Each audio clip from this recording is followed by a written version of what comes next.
Buenas noches. Vamos a dar inicio a este día 9, nuestro penúltimo compartir de este ciclo de 10 charlas que hemos hecho a propósito de este momento, de este tiempo, que culmina mañana con la festividad de la resurrección del Señor. Hoy celebramos el Viernes Santo. Celebra la cristiandad el Viernes Santo. Y como siempre vamos a comenzar haciendo una oración. Bendito seas, Padre Santo, Dios nuestro, Dios de todo este universo, que cuidas de nosotros sin que te lo pidamos, que llevas nuestra historia, aunque no nos enteremos. Te pedimos, Señor, que derrames tu Espíritu Santo sobre nosotros, sobre los que vamos a escuchar esta reflexión, esta meditación, sobre los que la escucharán más adelante en su casa. Te pedimos que tu Espíritu Santo nos regale el gozo que viene de ti, la alegría que viene de poder escuchar tu voz y querer hacer tu voluntad. Que este Espíritu nos selle en nuestro corazón una palabra, abra nuestro entendimiento para poder discernir lo que es más conveniente en cada situación nuestra. Te pedimos por todas nuestras familias, por todos los hogares de la gente que hoy nos está siguiendo. Y especialmente te pedimos por el pueblo de Venezuela, para que si está en tu voluntad pueda salir de esta situación, puedan encontrar una salida favorable para todos y que regrese el bienestar a ese país. Te lo pedimos por Jesucristo nuestro Señor. Amén. Pues ayer veíamos lo que era la cena, lo que celebró Jesús que se conoce como la última cena, y veíamos que lo que celebró fue la Pascua judía, que la celebraban todos los años para esta fiesta. Vimos los significados que tiene la Pascua, los cambios que han dado a través de los siglos de la historia, y que Jesucristo también le hizo un cambio, que para el pueblo de Israel, los judíos que estaban allí, el viernes era que tocaba la Pascua ese año. Y las fiestas en Israel no caen un día específico, no es que caen los viernes o cae en un número del calendario. El 14 de Nisan celebran la fiesta de la Pascua, y ese año cayó en viernes, que es la víspera del Sabbat, que es el día del descanso de ellos. Por eso vamos a ver cómo hay unas cosas, se precipitan los acontecimientos porque el Sabbat no se puede trabajar. Está el viernes. Jesucristo va a celebrar la Pascua el jueves, porque ya él sabe que el viernes no va a estar para celebrar. Y entonces,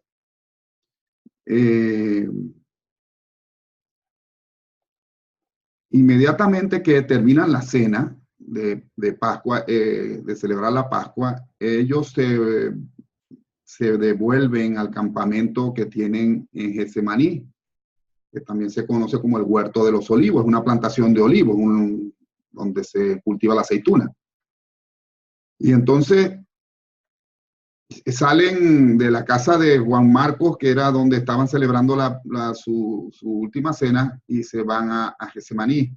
Y Jesús los despide porque le dice a sus apóstoles que se vayan a acostar, porque él sabe lo que viene para el día siguiente. Ya cuando llegan a Getsemaní es de madrugada prácticamente. Y Jesús se va a llevar a su escolta, como decíamos la otra vez, no eran sus preferidos, a Pedro, Santiago y Juan, porque eran los encargados de la seguridad de Jesús. Y siempre lo van a acompañar cuando él está sola. Y Jesús, que empieza a angustiarse por lo que ya sabe que le viene, les pide que lo acompañen un momento mientras él se retira a orar. Y allí Jesús va a estar orando solo, mientras los demás se quedan en el campamento. Es importante notar que este Viernes Santo cayó el 7 de abril del año 30 de nuestra era. Y entonces Jesús se va a solas a este huerto con sus apóstoles, pero ya ellos están muy cansados, han estado todo el día de muchas cosas y todos los días anteriores habían estado trabajando mucho. Y Jesús los deja a ellos allí en un sitio y se retira un poco a orar al Padre, y ora de esta manera. Dice: Padre mío, he venido a este mundo para hacer tu voluntad, y así lo he hecho. Si aquí ha llegado la hora de dar esta vida en la carne, y no me resisto a hacerlo, pero quiero saber que es tu voluntad que yo beba esta copa. Envíame la certeza de que te complazco en mi muerte, aún como lo hice en mi vida. O sea, yo he explicado en otras oportunidades que Jesús vino a hacer una experiencia humana como la hacemos todos nosotros, y vino y nació como nace cualquier ser humano, vivió en una familia, trabajó, y después comenzó su ministerio público para predicar la buena noticia que él traía, que era su propósito, y como todo humano también tenía que morir. Ahora, de la manera que murió no era que tenía que, no era necesariamente la forma que tenía que morir. Por eso cuando él dice, yo quiero hacer tu voluntad, pero dime si tu voluntad es que yo muera. Cuando él dice beber esta copa, una copa como que tiene algo, un veneno. Entonces dice, si tú, que beber esta copa, morir de esta manera, está en tu voluntad. Dame la certeza de que es tu voluntad que yo haga esto. Así Jesucristo está orando, pero tiene mucha angustia. Al principio, cuando salieron de la cena y llegaron al campamento, a lo mejor él no había entrado todavía en lo que es lo que se le venía encima.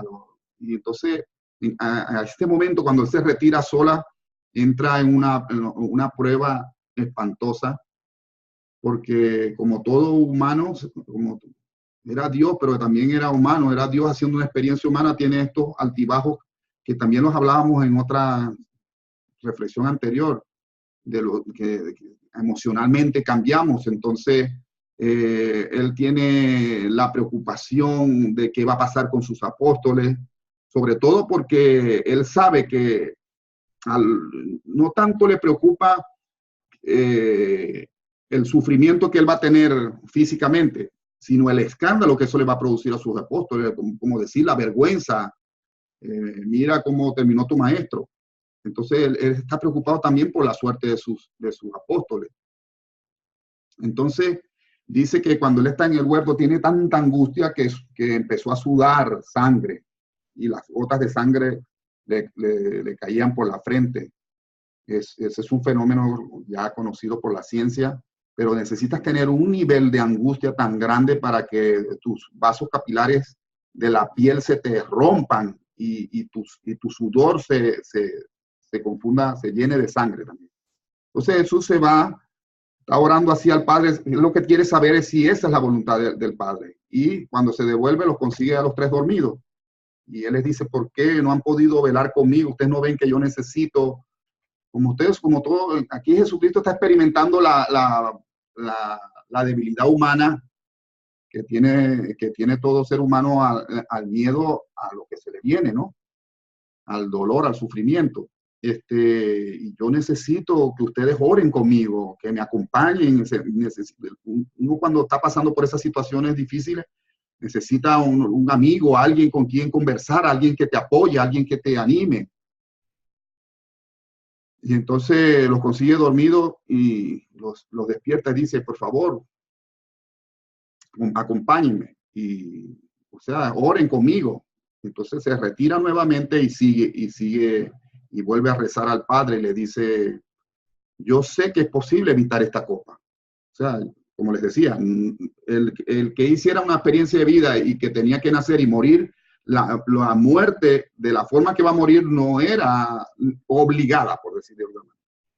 Entonces, por eso él dice: yo sé que es posible evitar esta copa, todas las cosas son posibles para ti, pero yo he venido a hacer tu voluntad. Y aunque esta copa sea amarga, la beberé si es tu voluntad. Dice que vino un ser, un ángel, bajó, le habló, le tocó y lo fortaleció. ¿Qué habló Jesús con este ser? ¿Quién fue este ser con el que habló? Lo cierto es que todo ese pánico, ese miedo, esa angustia que tenía, inmediatamente desapareció. Triunfó el espíritu sobre la debilidad de la carne. Y Jesús dice que va a recordar en estos momentos de angustia, él va a recordar sus momentos felices, los momentos de cuando inició su ministerio, cuando escogió a sus apóstoles y empezaron contentos a predicar por todos los pueblos. Se acordó de los amaneceres en Nazaret, o del lago de Galilea, ya en Cafarnaúm, las veces que estuvo en el Monte Hermón. Y entonces todos esos recuerdos hermosos los fueron fortaleciendo, fueron animando el corazón. Y que es también lo que debemos hacer nosotros cuando las situaciones presentes se tornan feas o difíciles, contrarrestarla con otro tipo de pensamientos de cosas hermosas que nos han pasado para que nuestro espíritu se fortalezca. Y entonces ya Jesús tiene la certeza, este ser supongo le daría la certeza de que su padre quería que él llegara al final. Y como repito, no era que tenía que morir así, pero si así se iban a desenvolver los acontecimientos, así debería ser, así tenía que ser. Entonces, Jesucristo quiere saber cuál es la voluntad del Padre. Nosotros también queremos saber siempre cuál es la voluntad de Dios para mí. Ahora, la voluntad del Padre es que su Hijo bebiera, como digo, la copa de la experiencia mortal, o sea, que hiciera una vida como todo ser humano, desde el nacimiento hasta la muerte. Pero no se puede decir que el Padre fue el que tuvo algo que ver con la instigación de la conducta que tuvieron estos seres y que civilizados, con los cuales tuvieron, que tuvo que tratar Jesús en sus últimas horas en este mundo. El Dios no tuvo nada que ver con eso. Esos fueron toda la tortura y las cosas tan horribles que vamos a ver que le suceden, no eran la voluntad de Dios. En ese sentido, esa no es la voluntad de Dios. La voluntad de Dios es que tuviera una experiencia humana y que muriera. Y cualquier persona, no puede, ante el sufrimiento, ante que ya se va a morir, puede pedirle a Dios que le quite ese sufrimiento, porque no puede ser. Ni siquiera Jesucristo lo hizo. Y por eso lo que sí no es voluntad de Dios, o Dios no tuvo nada que ver, es con el trato y el maltrato al que fue sometido Jesús por parte de esta persona.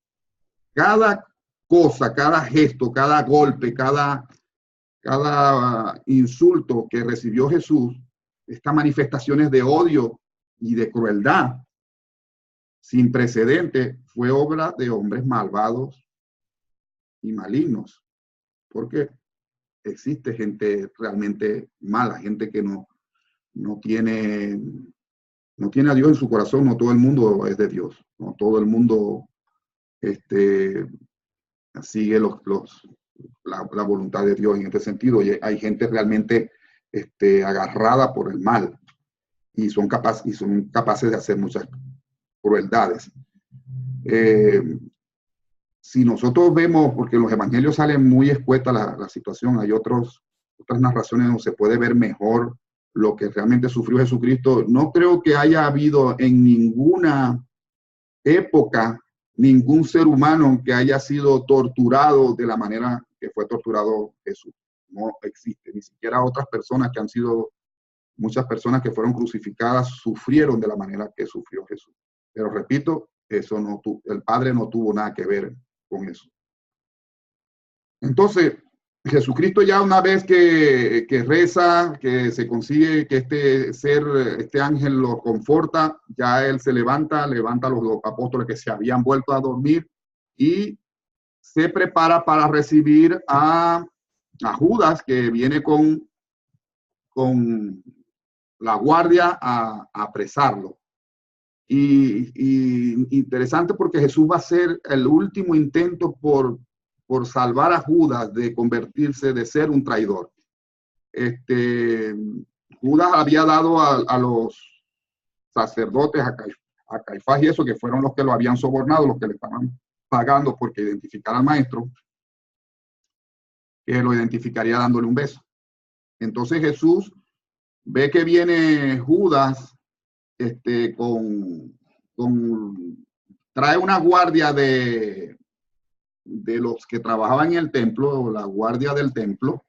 El templo también tenía sus guardias, sus militares allí, ¿no? Aunque no eran soldados, pero eran la guardia, la policía pues, del templo. Viene Judas con una guardia del templo y también vienen como Judas les dijo que ahí en el campamento había gente con armado y Jesús no estaba con los 12 apóstoles. Había un campamento, había mucha gente ahí con Jesús. Y Judas convence a Caifás que hable con Pilato para que manden también soldados romanos. Entonces viene bastante gente a apresar a Jesús. Y Jesucristo se aparta y lo va a esperar. Y cuando Judas, cuando ya se está acercando y ve a Jesucristo sentado de lejos, esto está ocurriendo en la madrugada, vienen con antorchas y Judas lo ve, se distancia, se adelanta de la tropa con la que viene y hacia Jesús. Una, porque esa era la señal que había dado él a los guardias, al que yo bese, ese es, aprécenlo. Pero también él tenía la ilusión que si él podría pasar como que que vio que venían a apresarlo y venía a darles la noticia venía a avisar, pues, para que no creyeran que él era un traidor. Pero entonces Jesús simplemente cuando lo ve venir, se le escabulle, sigue adelante y no le hace caso. O sea, para que Judas no haga el acto de traición. Jesús se le adelanta y se va a enfrentar al jefe de la guardia que viene a apresarlo y le va a decir que a quién buscas. Y ellos, el guardia dice a Jesús de Nazaret. Y Jesús, con una majestuosidad, dice, yo soy. Dice que los que estaban ahí delante estaban todos apretujados y cuando vieron, o sea, ellos habían oído hablar de Jesús, sabían que podía hacer milagros. Se asustaron todos y echaron para atrás y cuando tropezaron unos con otros, cuando Jesús dijo yo soy, se cayeron todos del susto, porque realmente Jesús sobresalía, la media de los judíos son 1,50 y Jesús llegaba casi a los 2 metros, o sea, era un gigante, para ellos era un gigante. Y los impresiona, con todo y su mansedumbre los impresiona. Entonces, se caen y viene Judas, pierde lo que Jesús había hecho por él y se va a acercar a Jesús y lo va a besar. Le va a dar la señal porque además él va a cumplir con lo que le prometió a los sacerdotes. Judas no solamente le prometieron dinero, le prometieron que si él renegaba que él formaba parte de ese grupo, le iban a restituir no sé qué puestos y le iban a dar un montón de honores allá. Y entonces, realmente el pecado de Judas no era tanto la avaricia, como se ve a veces, se ve en los evangelios que dice que era avaricia, le gustaba el dinero. No, el pecado, la debilidad de Judas era que necesitaba el reconocimiento, los elogios, los aplausos, y como eso en el grupo nunca lo tuvo porque ni siquiera fue el jefe, y él era el único de la capital, como decimos. Él era el único de todos los apóstoles, todos los demás eran de Galilea y Judas era el único de Jerusalén, de la capital, por decir así, el único culto, el único estudiado, era hijo de sacerdote. Y los demás eran unos vulgares pecadores, y que a él no lo hubieran reconocido como el jefe o le hubieran dado un cargo más importante, eso fue otra de las cosas que a él lo fue decepcionado. Entonces se va a acercar a Jesús, le va a dar el beso porque era el signo, y Jesucristo le va a decir, amigo, ¿acaso no basta con esto? ¿Aún quieres traicionar al Hijo del Hombre con un beso? Porque el beso era un saludo de paz. Todavía hasta hoy se da un beso como un saludo de paz. Y entonces a lo que Judas lo reconoce, viene un guardaespaldas del sumo sacerdote y agarra a Jesús y se le pone por detrás y le trata de amarrar las manos y Pedro no soporta esa humillación y es cuando se lanza Pedro a luchar ahí y le corta una oreja al sirviente que se llamaba Malco. Y se forma un despelote ahí, el miedo que tenían que pudiera pasar ese desastre allí. Viene Pedro y como responde a lo que él vio como una agresión contra el maestro, sacando una espada e hiriendo a un siervo. Los romanos, el centurión romano quiso hacer la guerra otra vez, enfrentarse, pero Jesús detuvo a Pedro y le dice, Pedro, guarda la espada. Los que espada luchan, a espada mueren. Y dice, ¿acaso no comprendes que es voluntad de mi Padre que yo beba esta copa? Y o sea, por eso Jesús no va a poner resistencia, por eso Jesús los está esperando. Ya no va a hacer resistencia, pero los apóstoles nunca van a entender y sobre todo Pedro, que es muy impulsivo, trata de salirse. Dice, yo podría ahorita mismo, yo podría ordenar 12 legiones de ángeles para que vinieran y me defendieran de mis enemigos, de los que me quieren capturar. Para que tengan una idea, porque si Jesús lo dice es porque los tiene allí. O sea, esa legión de ángeles está con él allí, esperando una orden de él. Una legión, por ejemplo, una legión romana constaba de 6.300 militares efectivos. Quiere decir que si Jesucristo tiene 12 legiones de ángeles, tiene 75.600 ángeles a su disposición. O sea que Jesucristo tiene un poder grandísimo y simplemente no lo usa porque él quiere hacer la voluntad del Padre. Y ha querido hacerlo sin usar sus poderes.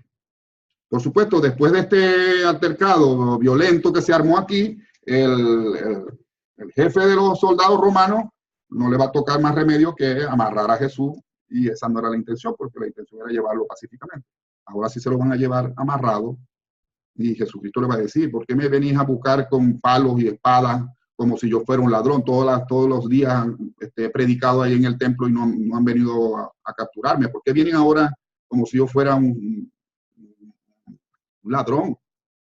Pero así va a ser tratado Jesús de aquí en adelante, como un malhechor. Entonces lo capturan y lo van a llevar primero a la casa de Anás. El sumo sacerdote para ese momento es Caifás. Anás es su suegro y era el antiguo sumo sacerdote. Pero esto está ocurriendo en la madrugada y la intención de llevar a Jesús con Anás es para que a Caifás le dé tiempo de reunir los miembros del Sanedrín, que es así como se llama el Consejo de Justicia de ellos, o como lo quieran llamar, los que iban a hacer el juicio, que a Caifás le diera el tiempo de reunir al mínimo que estipulaba la ley para poder hacer un juicio de este tipo. Entonces, se lo llevan a Anás para ganar tiempo. Esto está ocurriendo en la madrugada, a las 3 de la madrugada aproximadamente. Entonces, Anás conoce a Jesús de joven. De hecho, 2 de sus apóstoles, Santiago y Juan, el Juan que va a ser el evangelista, son la mamá de ellos, que se llama Salomé, y ella la menciona porque Salomé es una de las mujeres que acompañará a Jesús, era la mamá de estos 2 muchachos. Era pariente lejana de Anás. Entonces, por eso es que vamos a ver que Juan va a estar con Jesús durante todo su proceso, prácticamente todo el proceso, y va a poder entrar a la casa de Anás acompañando a Jesús, básicamente por eso, porque es conocido de los sirvientes, él ha estado ahí de mucho tiempo. Y Anás también conoce a Jesús desde su juventud, y por eso lo que le extraña es que ahora este muchacho que él conocía empieza a decir que él es hijo de Dios y que él es igual de Dios y que Dios es su padre. Entonces, él le empieza a preguntar y Jesús no le responde nada y le dice, claro, como todo diplomático, ¿no? Así medio amable, le dice, no te preocupa que no me respondas nada cuando tú sabes que yo tengo el poder de llevar los asuntos de este juicio, yo soy el que decido. Y Jesús le contesta esto que dice aquí, Anás, tú sabes que no podrías tener algún poder sobre mí, a menos que te fuera permitido por mi Padre. Algunos quieren destruir al Hijo del Hombre porque son ignorantes, no saben otra cosa, pero tú, amigo, sabes lo que estás haciendo. ¿Cómo puedes tú, por lo tanto, rechazar la luz de Cristo, la luz de Dios? O sea, Anás era una persona instruida y sabía, y lo estaba haciendo a conciencia. Eso realmente es la iniquidad, cuando tú haces algo que sabes que va en contra y lo haces a conciencia. Y entonces él le empieza a preguntar, pero ¿qué es lo que estás diciendo tú? ¿De qué hablas? ¿Qué te crees tú ahora? ¿De dónde te salen esas cosas? Y Jesús le contesta, bueno, pero llama a los que me oyeron. Yo he estado predicando, yo estaba hablando en todas partes, en Jerusalén, todo el mundo me ha oído. Llámalos a ellos y pregúntales de qué les he hablado, porque todo el mundo me ha oído. El único que no me ha escuchado eres tú. En ese momento el sirviente que tiene Anás allí viene, se le acerca, le da una bofetada y le dice, así le contesta al sumo sacerdote. Y es cuando Jesús le dice, si he hablado mal, dime en qué he hecho mal, qué he dicho mal. Pero si he hablado la verdad, ¿por qué entonces me golpeas? Esto también lo traigo a colación porque, como decía ayer, Jesucristo no es ningún estoico que está ahí, que va a aguantar el sufrimiento estoicamente, resignado, con cara de dolor. No, Él está allí con la majestad de un Dios. Y si es atacado injustamente, Él lo va a decir.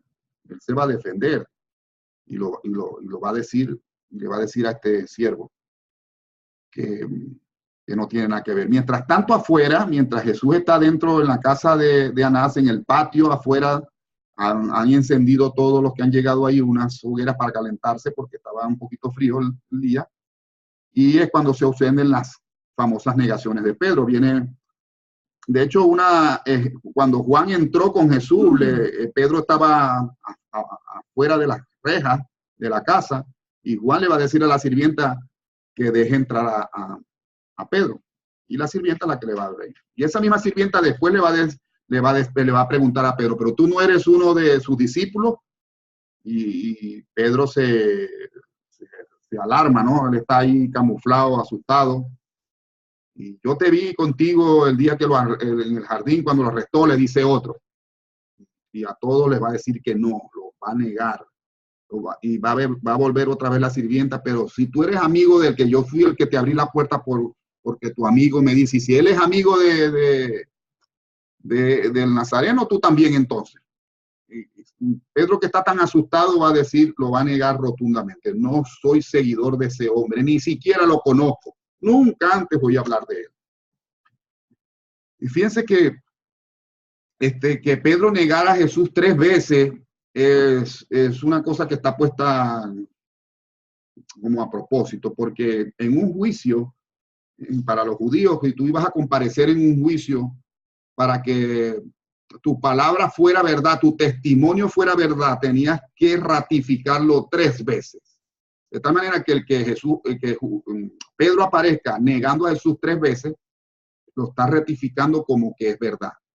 Ahora, Pedro, cuando estaba haciendo esto, él nunca se dio cuenta que estaba negando a Jesucristo ni estaba haciendo nada. Él simplemente, él estaba, no era consciente de lo que estaba haciendo. Él simplemente se sentía muy contento por su capacidad de eludir las acusaciones de esos criados y cómo lo evitó que lo identificaran, porque a lo mejor lo podían meter preso.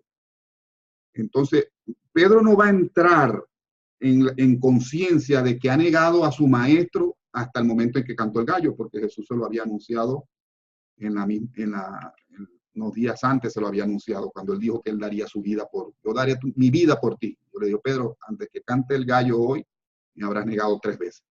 De tal manera que cuando él oye el canto del gallo es cuando se da cuenta. Y no se dio cuenta que había traicionado los privilegios como un embajador del reino hasta que Jesús lo miró, porque el gallo cantó cuando Jesús lo estaban sacando de la casa de Anás para llevarlo para Caifás, Ahora fíjense, esto del canto del gallo es una cosa que es muy interesante, porque los gallos cantan en la aurora, o sea, cuando está amaneciendo. antes de que amanezca. La aurora es ese momento en que ya no es de noche, pero tampoco ha llegado el día todavía y no hay ni luz ni oscuro totalmente. Es una cosa intermedia, es un espacio intermedio y los gallos cantan allí.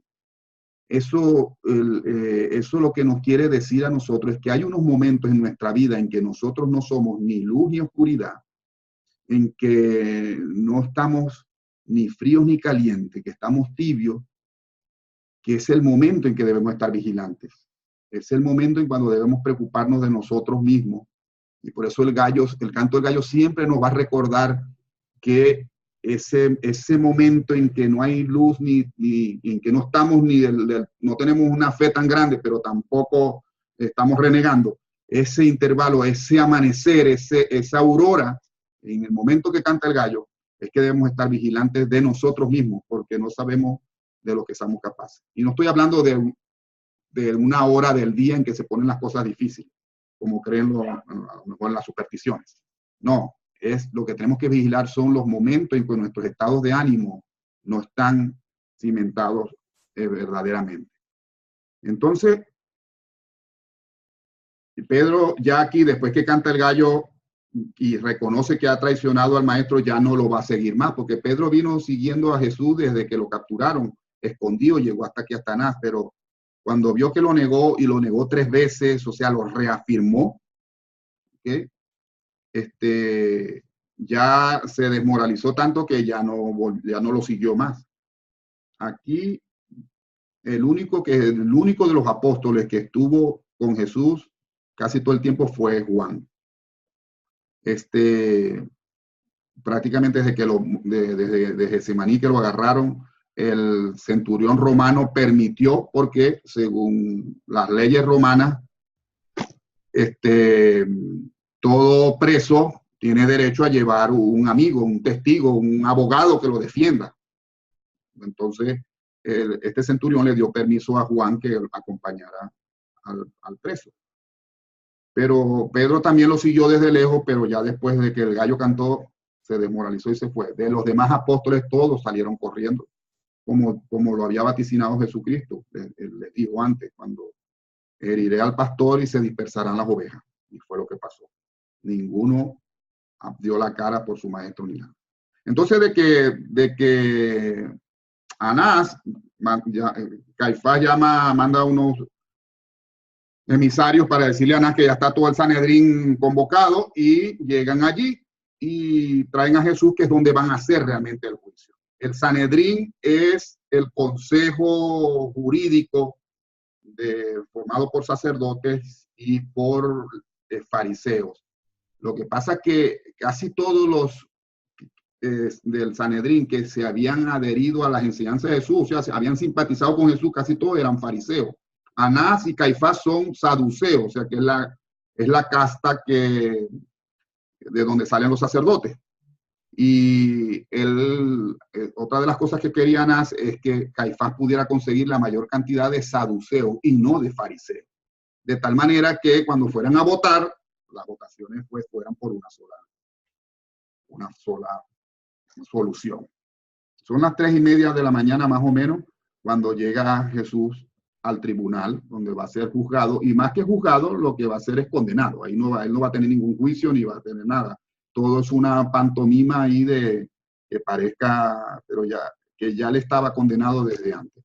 Van a presentar unos testigos falsos, pagados, que van a estar diciendo cosas que le dijeron que dijeran, pero se contradicen entre ellos, y Jesús ni siquiera se inmuta, ni siquiera les presta atención, porque se veía que era un show. Es más, muchos de los que estaban del Sanedrín ahí les da vergüenza de ese espectáculo, porque es una pantomima armada por Anás y Caifás. ¿Ya? Entonces, Jesús está con una solemnidad y con una gallardía allí, en medio de un poco de gente que lo está criticando, juzgando de cosas que ellos mismos saben que son falsas. Y Caifás se desespera y no lo soporta, y se levanta y lo va a enfrentar y le va a decir: te suplico en el nombre del Dios viviente que nos digas si tú eres el liberador, el Hijo de Dios. Entonces, imagínate, ¿qué va a decir Jesús? La verdad. lo soy. Pronto iré al Padre y dentro de poco el Hijo del Hombre vestirá el manto de poder y nuevamente reinará sobre las huestes del cielo. O sea, ya, o sea, con eso, no, eso es inaceptable para los judíos. Lo triste es que ellos están esperando que llegue ese liberador, que llegue ese Mesías, que llegue ese Hijo de Dios que los va a rescatar. Y todavía hoy, en el 2019, los judíos que están ahí están esperándolo. Hace 2000 años llegó, no lo vieron y tienen 2000 años que lo siguen esperando. Entonces, llega y les dice que soy yo, y ¿qué dicen?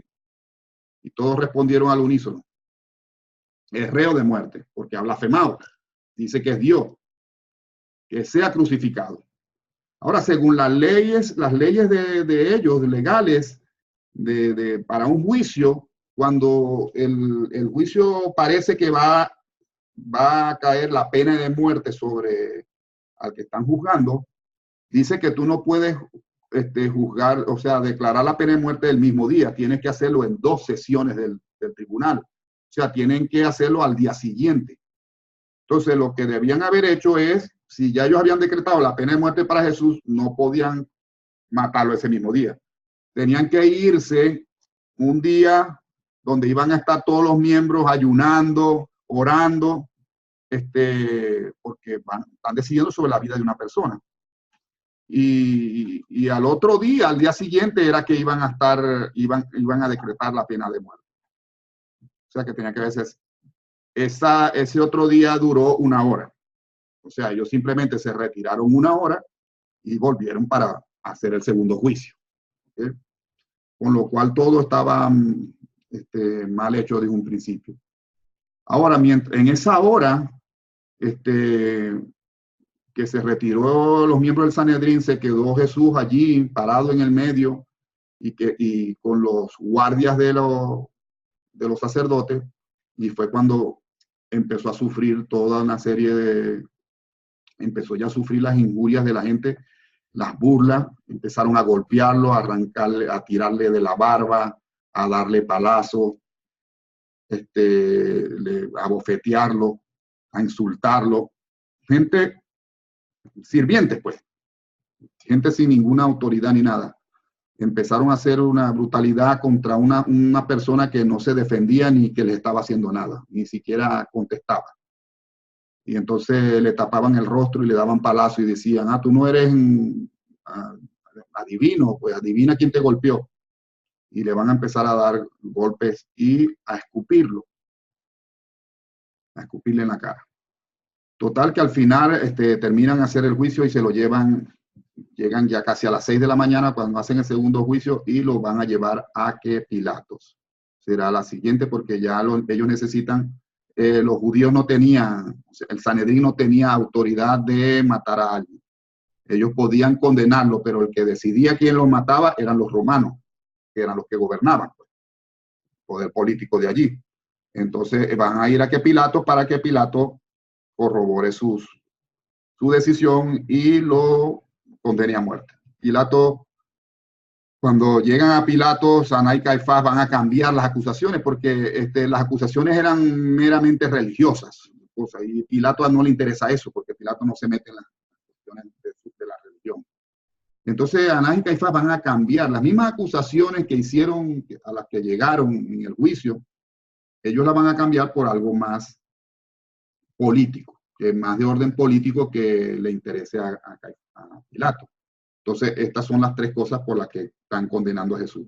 Dice que pervierte la nación, incita al pueblo a una rebelión.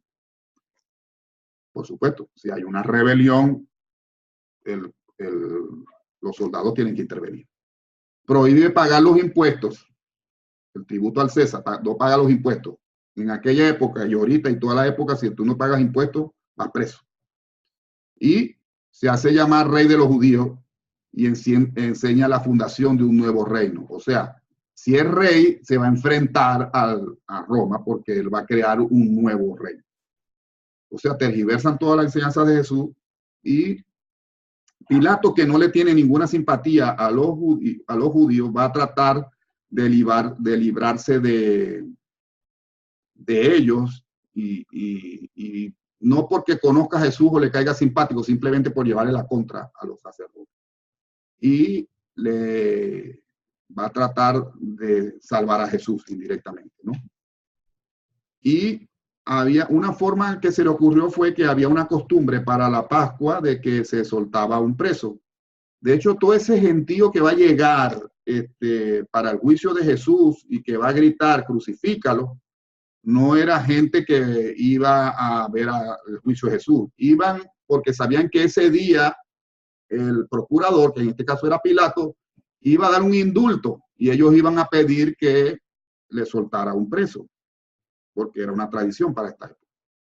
Entonces Pilato se aprovecha de esto y cuando oye los murmullos que ellos vienen que van a pedir al indultado va a ser Barrabás, él dice, ya está, aquí yo voy a salirme de este lío, voy a proponer que liberen, que a quien quieren que liberen, a Jesús o Barrabás, y Barrabás es un agitador, es un ladrón, es asesino, lo metieron preso y está condenado a muerte, lo van a matar dentro de 3 días. Es una bestia. Entonces, por supuesto, van a preferir a Jesús, que es un ser más espiritual. Entonces, aquí está Barrabás, un agitador contra Jesús, que su culpa es que se hace llamar el Hijo de Dios. Y Pilato va a decir, ¿a quién quieren que suelte? ¿A Barrabás el asesino o a este Jesús de Galilea que no ha hecho nada ni le ha conseguido ninguna maldad? Y fíjense que esto es interesante porque este juicio o esta propuesta que hace Pilato nos las hace también a nosotros hoy. En este Jesús y este Barrabás lo tenemos nosotros todos. Nuestro Barrabás es nuestro deseo Barrabás no es un malandro. Barrabás es de estas personas justicieras que quiere tomar justicia por su mano y que odia la opresión romana y por eso es un asesino, porque quiere liberar a su pueblo. No es un malandro de estos cualquiera. Es un nacionalista. Entonces, todos nosotros tenemos de Barrabás, ese que quiere hacer justicia, ese que no acepta que la humillación y el maltrato y no sé qué más. Y por otro lado está Jesús, que es es todo lo contrario, el que invita a amar al enemigo.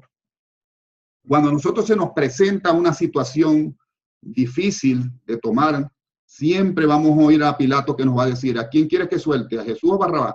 ¿Quién quieres que triunfe en esta situación? A lo mejor con tu esposo, con tu esposa.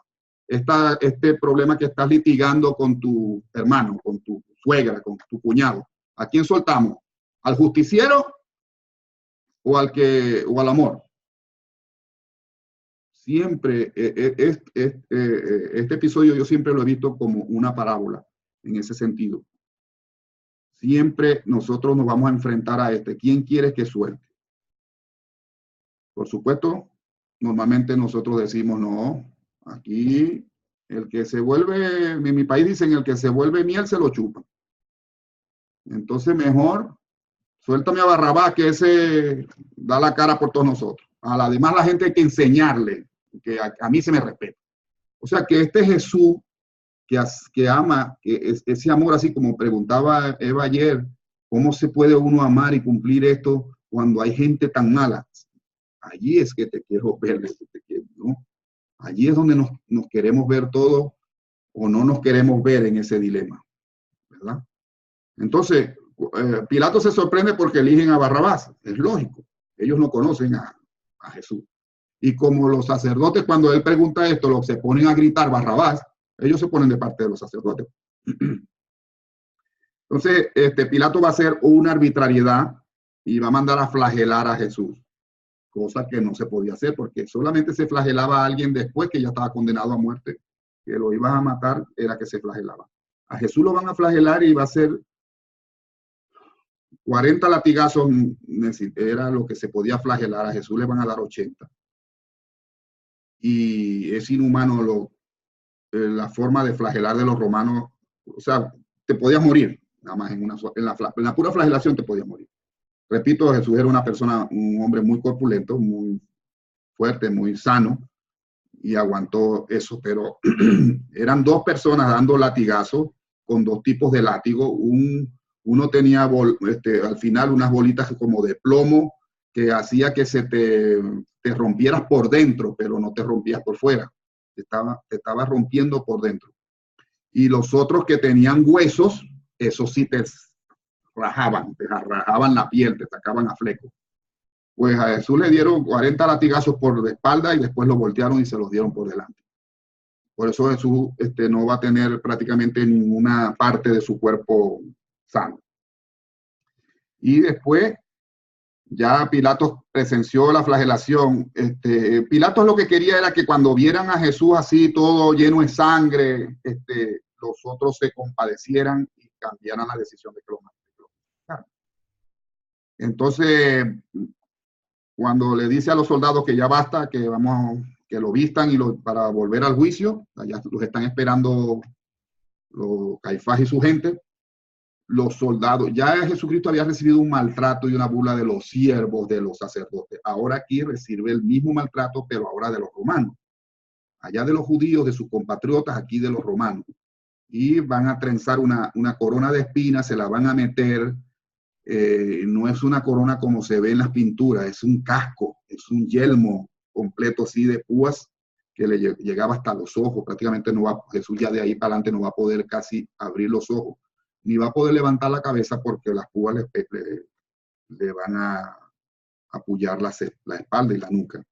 Y encima le van a dar de palazo, le van a dar bofetadas y se van a burlar de él diciendo, salve rey, tú no eres rey, y van a agarrar una capa roja y se la van a poner y le van a poner un palo en la mano como cetro de rey y a burlarse de él.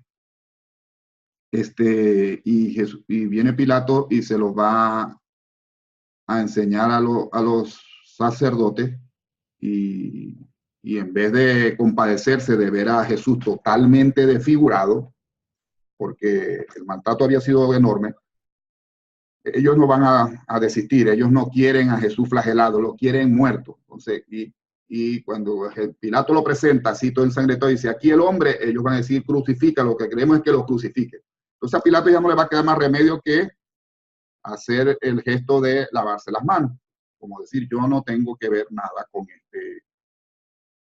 este inocente, eso es cosa de ustedes, que caiga su sangre sobre ustedes. Y fíjense que este pueblo al unísono va a decir algo terrible, que es, por eso uno tiene que cuidarse de las palabras que dice, porque ellos van a decir que su sangre se derrame sobre nosotros y sobre nuestros hijos. Yo a lo largo de toda la charla les he explicado cómo 40 años después va a llegar el imperio romano al mando del general Tito y va a arrasar ese pueblo, no va a quedar nada de ese pueblo. Y el Gólgota, que es donde van a crucificar a Jesús, se va a llenar de cruces. La crucifixión no era una costumbre de los judíos. Los judíos no mataban con cruces. Eso es un invento de los fenicios y lo aprendieron de ellos los romanos y los griegos. Pero cuando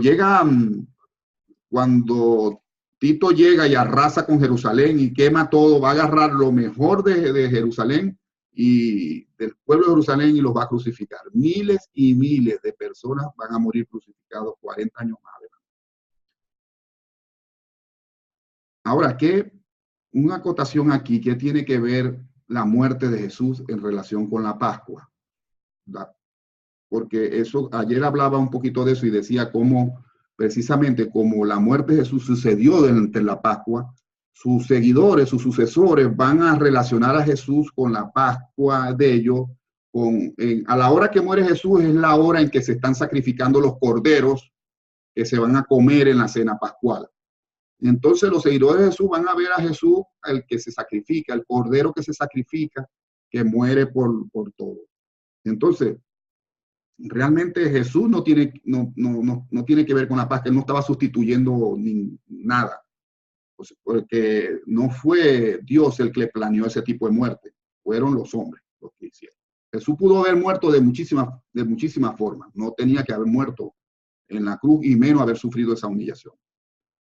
Entonces, él, por supuesto, con el perdón de todos los que creen así, Jesús no viene aquí a morir como un sacrificio por el pecado. Jesucristo no viene a expiar la culpa de la raza humana y él viene a reconciliar a los hombres con un Dios que está bravo porque nosotros nos portamos muy mal, entonces tiene que venir a él a pagar por nosotros.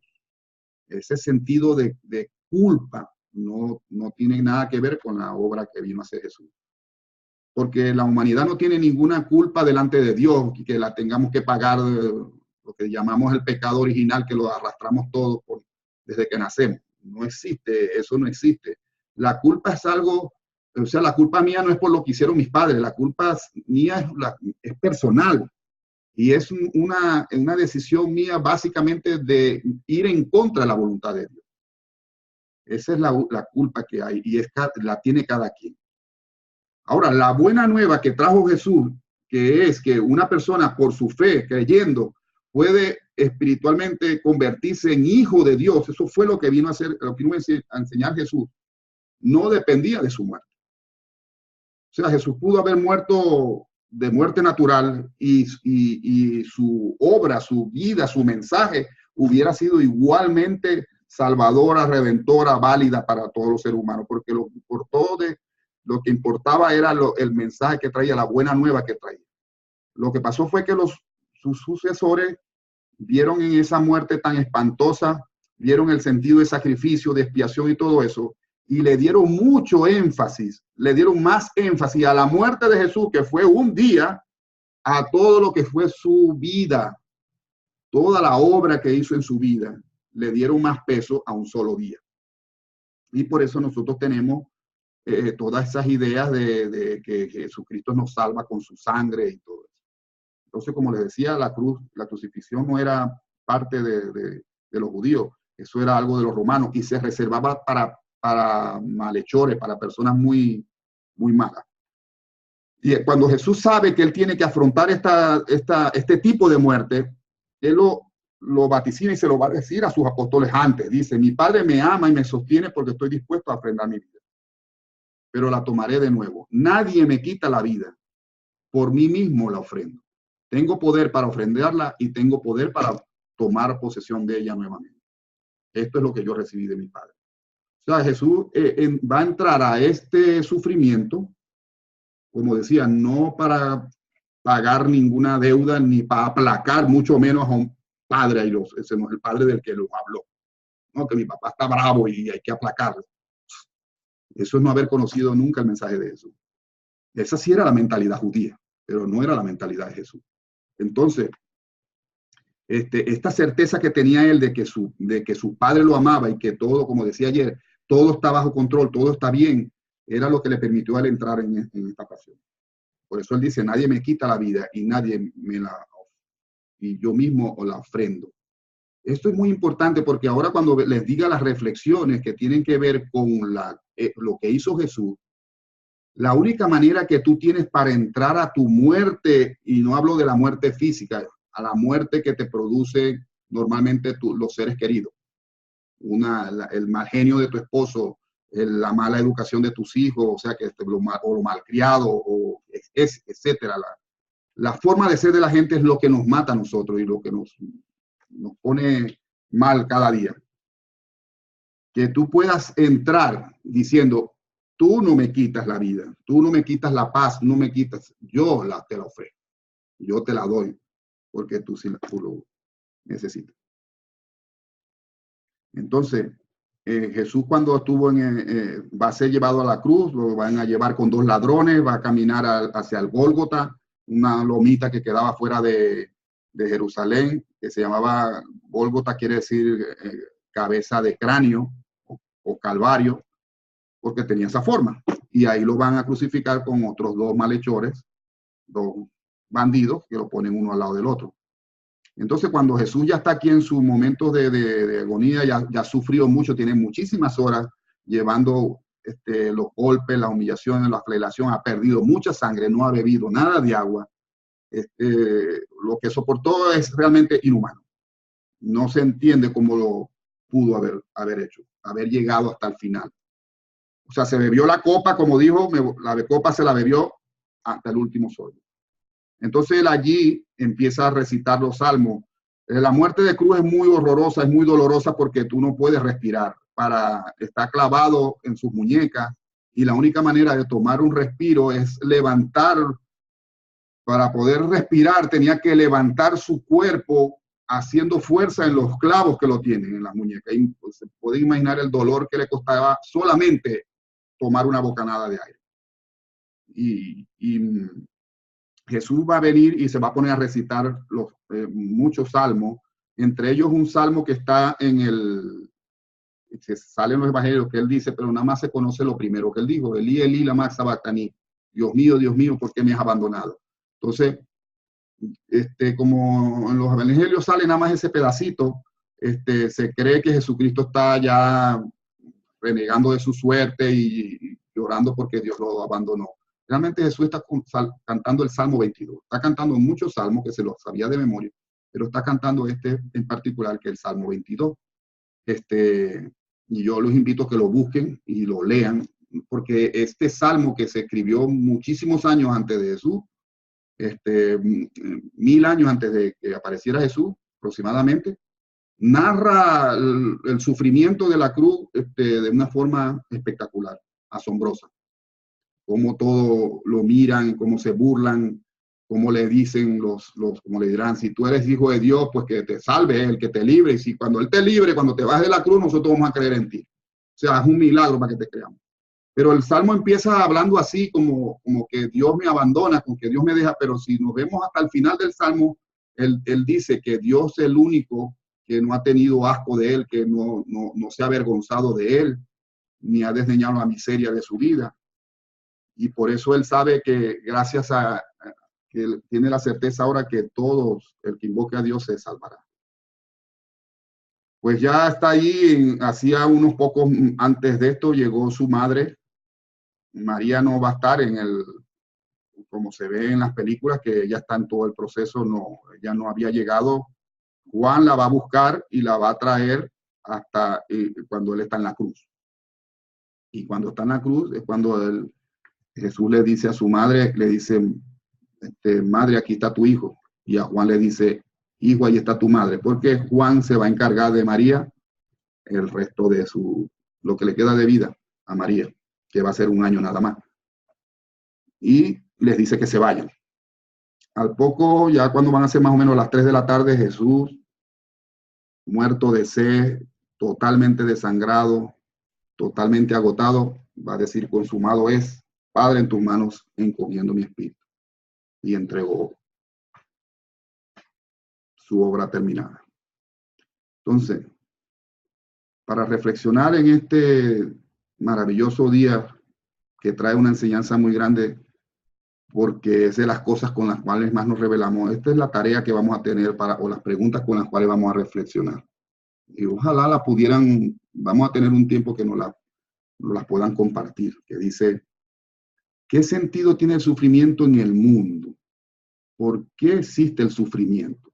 ¿Saben que el sufrimiento es una de las cosas que más contesta al amor de Dios? Porque si Dios me ama, si Dios es bueno, ¿por qué permite esto? ¿Por qué permite que haya hambre? ¿Por qué permite que hay niños pequeños con cáncer y sufriendo enfermedades horribles? ¿Por qué permite las guerras? ¿Por qué existe gente malvada y que la gente malvada parece que tuviera más éxito que la buena? ¿Por qué existe el sufrimiento? ¿Qué sentido tiene el sufrimiento? Vamos a reflexionar este viernes, vamos a reflexionar sobre esto. Ahora vamos a reflexionar sobre el sufrimiento concreto en mi vida. ¿Qué es lo que más te causa sufrimiento en tu vida que si pudieras la eliminarías? ¿Qué te quitarías de tu vida porque te causa mucho sufrimiento? Y la tercera, ya una pregunta muy personal, dice: ¿cuál es tu cruz y por qué crees que Dios la permite? Así como Dios permitió que Jesús pasara bebiera ese cáliz, también Dios permite que tu vida vaya por donde va. ¿Y por qué tú crees que Dios permite eso? O sea, ¿qué sentido tiene en tu vida tu cruz? Jesús tuvo su cruz, tú tienes tu cruz. Todos tenemos una cruz. La cruz es todo aquello que a nosotros, a lo que le tenemos miedo, a lo que nos destruye, lo que nos mata. Y puede ser, no necesariamente tiene que ser algo físico, puede ser el carácter de tu marido, o la forma de ser de las personas con que vivimos, o el que simplemente no consigues el amor, no consigues vivir como la vida que quisiera, o sea, una enfermedad que tienes, un defecto físico, el que no pudiste estudiar, el que no pudiste tener una vida mejor, qué sé yo, aquello que si pudieras te lo quitas.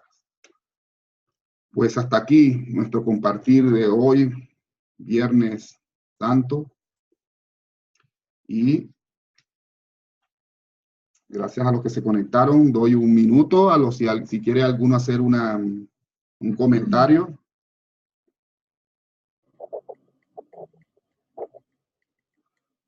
Luis, saludos, te saluda Roberto. Hola Roberto, bienvenido. Gracias. Hola Esther, te había visto. También Cinia. Hola, hola. Buenas noches. Buenas noches. No tenemos ningún comentario. Esther, ¿quieres decir algo? ¿Quieres agregar algo? Claro, pues mira que esta tarde precisamente estaba leyendo parte pues de lo que habías comentado, lo que comentaste hoy en el compartir.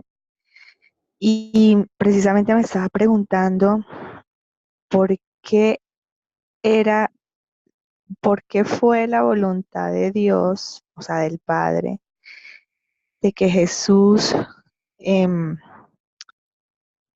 pues pasara por esa copa, ¿no? Como él mismo lo expresó.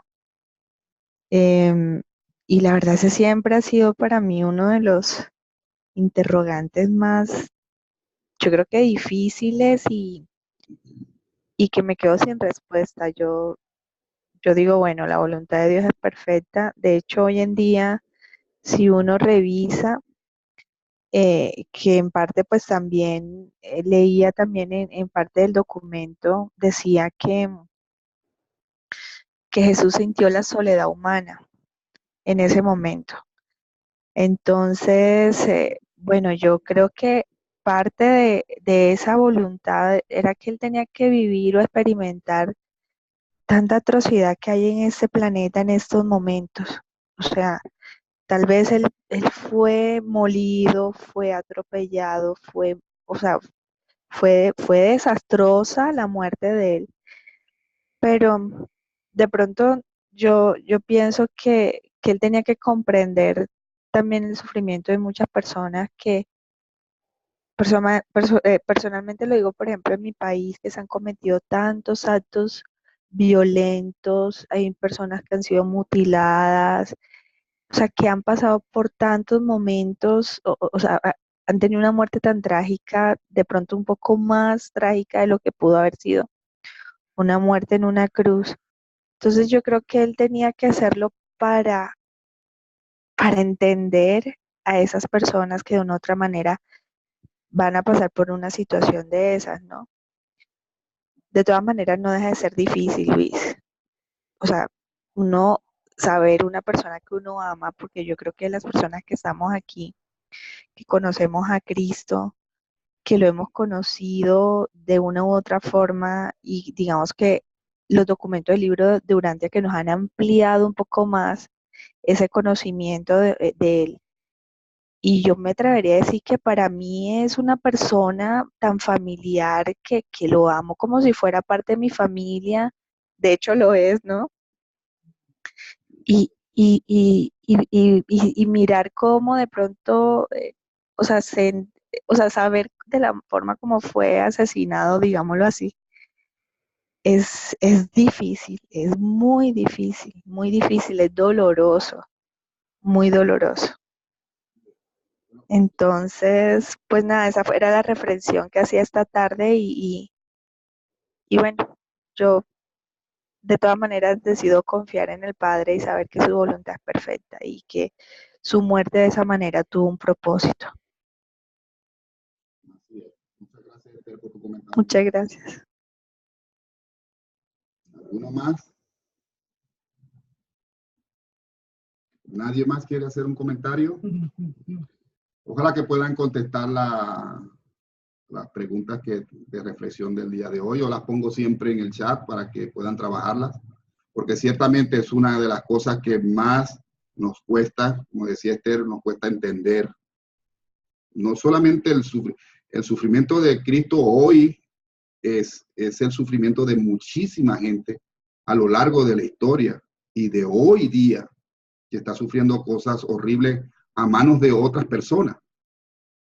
¿Okay? Porque, bueno, si tuviste la mala suerte que agarraste un cáncer o una enfermedad, ok, pero hay otros que están sufriendo a manos de otras personas malvadas. ¿Y qué puedes hacer?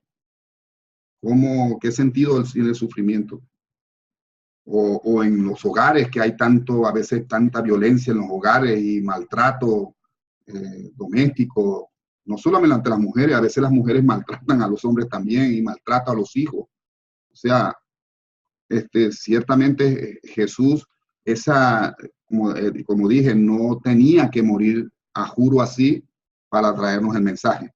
Pero ciertamente esa forma de morir fue el culmen de la demostración más grande del amor que se puede tener al ser humano, lo que hizo Jesús por cada nosotros haciendo la voluntad del Padre.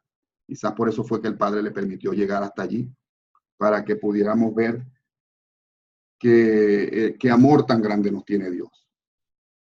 Qué amor tan grande. Por eso Jesucristo dice, no, decíamos ayer del mandamiento nuevo, no es que ames al prójimo como a ti mismo. Eso está bien. Yo quiero que tú ames al prójimo como yo te amo. Y como nos ha amado Jesús, hoy lo hemos visto. Hasta la muerte. Tengo que dar la vida por ti. Y como digo, cuando yo hablo no hablo de cosas, yo hablo de la gente con la que convives.